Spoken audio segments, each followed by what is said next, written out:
In our last video, we made a handheld riveting tool so that you could set the top of a rivet, but we did not make a bottom tool to support the existing rivet head. So today I thought we would go ahead and do that. I'm going to start with a piece of 4140 because I've got some square 4140 that's a good size for this tool. This is 3 inches long, 1 inch square, so 25 millimeters by about 75 millimeters long.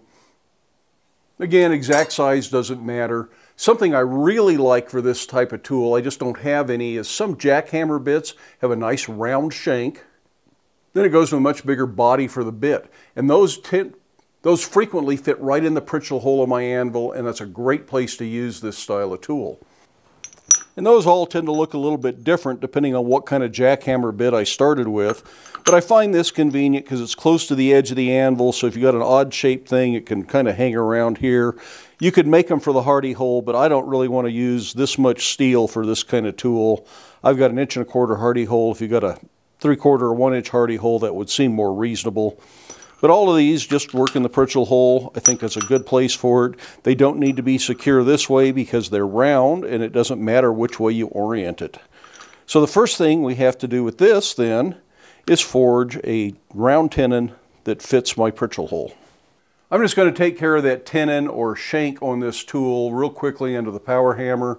If you don't have a power hammer, that's one place where the found tools and the old jackhammer bits that had that round shank of about the right size really pays off and makes your life easier.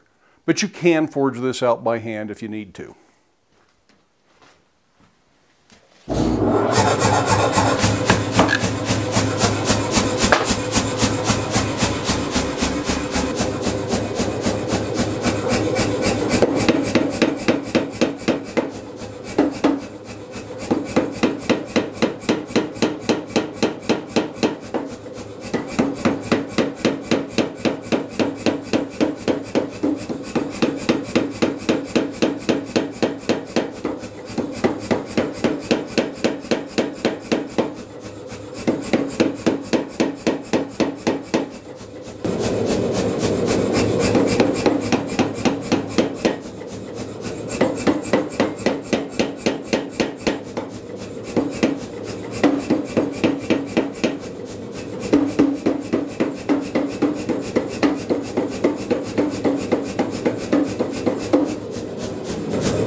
Now I tapered that mostly because I think it makes for a more elegant tool. It's not super important.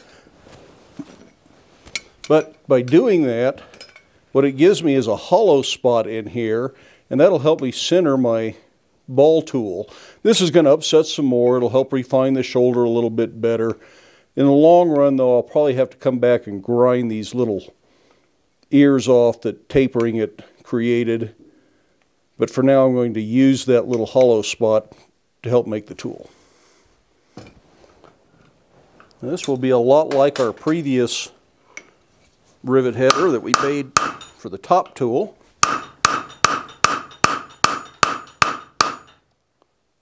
It's better supported in this application because it's just sits in the hole in the anvil.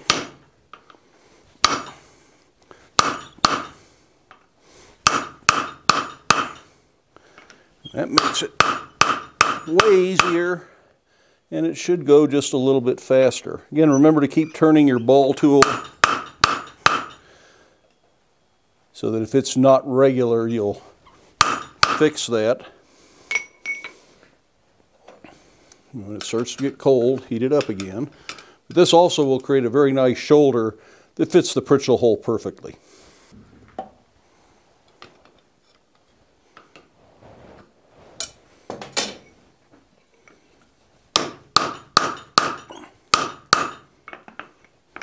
And by turning the tool in the pritchel hole, it means it'll fit evenly no matter how it goes in. So some of these holes are crooked and asymmetrical. It does pay to do that, particularly on old anvils. It means the tool might fit a little more loosely, but it will fit no matter how you put it in.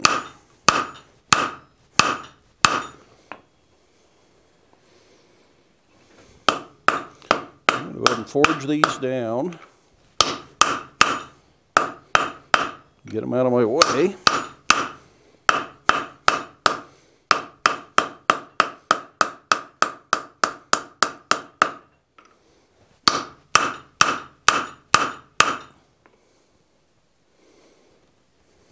And check that with a rivet.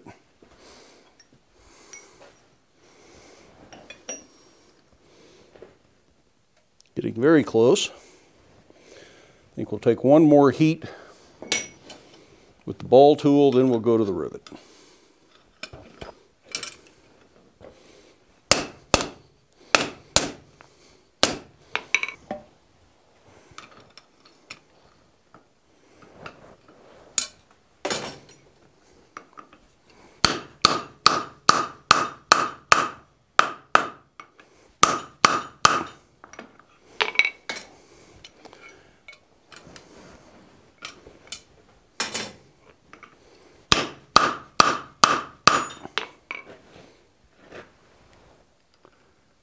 I think that's ready to go to the monkey tool and the rivet.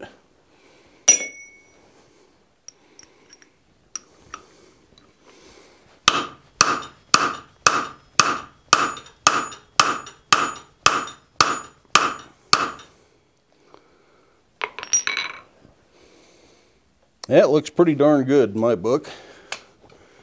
There might need to be a little bit of filing done there, so we got the rivet stuck. A little bit of work with a die grinder to just make sure there's not a sharp edge on there would be in order. I'll go ahead and touch mark the tool.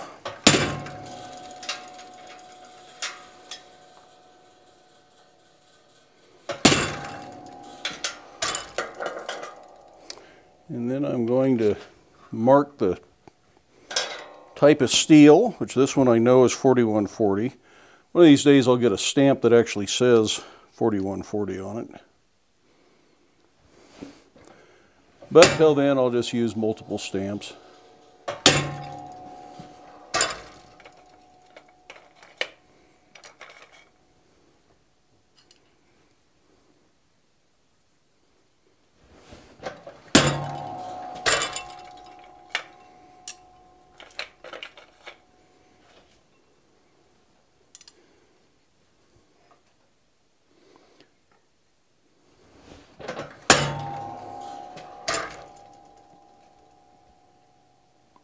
Okay.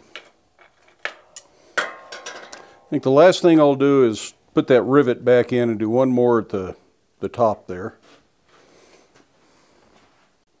Marking what type of steel you're using on a tool like this isn't absolutely necessary, but it is nice in the future if you have tools that you've made out of various steels, and some of them perform very well, and some of them, yeah, maybe they don't perform as well. If you can look at it and say, oh, that was that steel, maybe I won't use that anymore, or this tool that performs really well was made out of S7, and boy, I really like the way the S7's holding up. I'm going to make more tools out of that. It really does help.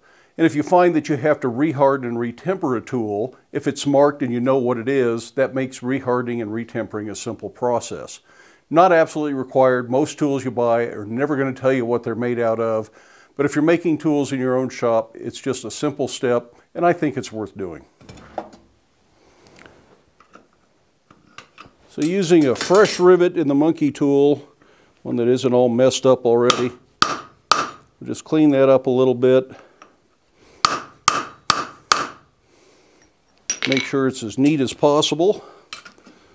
And I'm going to bring it up to temperature one last time, and then I'm going to put it in the vermiculite to slow cool it and let it de-stress as much as possible.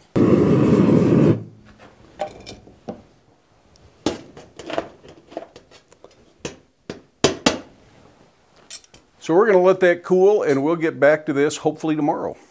Just like with our hand riveting tool we made the other day, you can take multiple approaches to doing this. You could do it all as a machinist project. If you've got a mill or a lathe or something like that that you want to do all this in, that would work just fine. You'd end up with a really nice rivet setter, but most blacksmiths don't have those tools in their shop. So by making the ball punch and then making the rivet header, you can make all the tools you need to make the tools you need to make other tools you need, and so on and so on and so on, and it just builds and builds.